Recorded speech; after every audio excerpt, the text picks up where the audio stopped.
Thank you, all of you, for going through the process and to be able to go through these questions and issues. Stachelberg, let me ask you a question. What are your thoughts about Congress having the authority to determine the scope and authority of federal agencies? Does Congress have the authority to determine the scope and the task on federal agencies? If I understand your question, Senator, I think that Congress, working with other entities, has the ability to pass laws. And if that's what you're asking me. Sure. Yeah, yes? just trying to figure out I guess just more of a constitutional question of who sets the parameters for agencies. Can agencies decide what they want to do, or are those parameters set by Congress?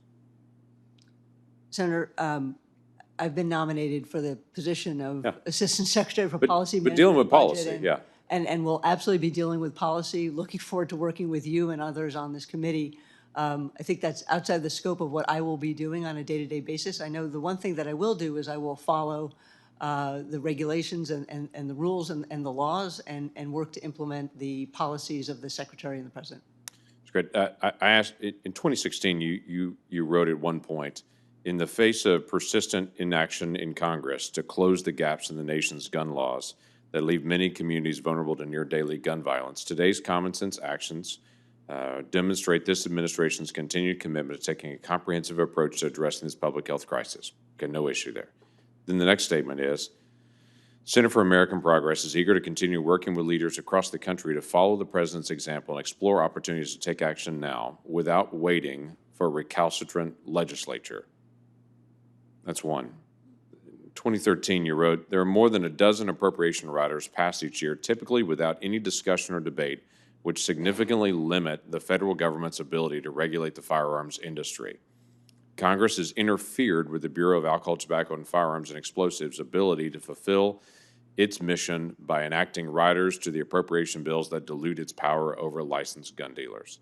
So the reason I ask is it's a philosophical question, but it is a practical effect to try to figure out just your perspective on whether Congress has the authority, for instance, to give instructions through legislation, that's appropriation riders, is legislation, to give instructions to the Bureau of Alcohol, Tobacco, and Firearms Explosives to be able to deal with what they can do and cannot do, or to be able to deal with firearms, or if agencies or entities, or your office in the future in dealing with firearms policy on Department of Interior lands, for instance, what that's going to look like. How wide is that latitude, or is that set by Congress?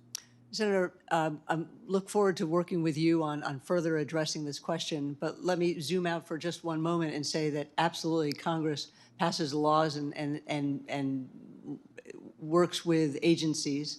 As you know, the executive branch has the ability to pass regulations, and so there is one of the things that I'm looking forward to, if I'm confirmed, is working with Congress to achieve policies that address climate change, affect the conservation of our public lands, and that's the job that I'm before you now seeking to talk about. And so if you're asking me whether agencies have latitude to issue regulations and Congress has latitude to pass laws and write appropriations riders, absolutely both of them are true. Yeah, to me, it's more of a philosophical conversation, trying to figure out what kind of relationship we would have, because constitutionally, Congress obviously writes the laws. Regulations are created that have to be consistent with those laws. A regulator can't just create regulations outside of the scope of what law is already there. And so what I'm trying to figure out is when you write things like a recalcitrant, Congress is not doing it, and so the administration is going to do it, or that appropriation riders are limiting the actions of an agency and what they want to do. I'm trying to figure out a philosophical basis on this. I do want to drill down on one other issue as well. You mentioned about the success of the Endangered Species Act.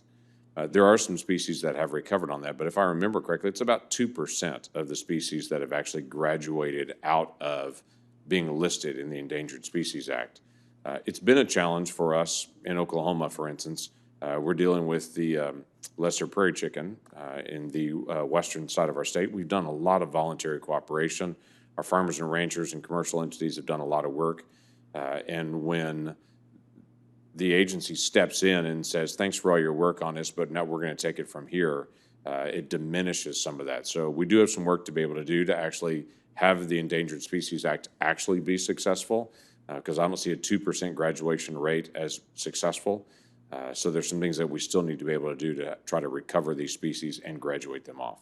Sir, if I just might comment, if I'm confirmed, I look forward to coming to Oklahoma and learning more about it. I think the partnership of ranchers and farmers and local communities and engaged stakeholders is essential, not just for the successful implementation of the Endangered Species Act, but for all the laws and policies that are promulgated by the Department of Interior. And if I'm confirmed, I hope I'll be able to work further with you and your staff on that issue. Great, thank you. Thank you, Mr. Chairman.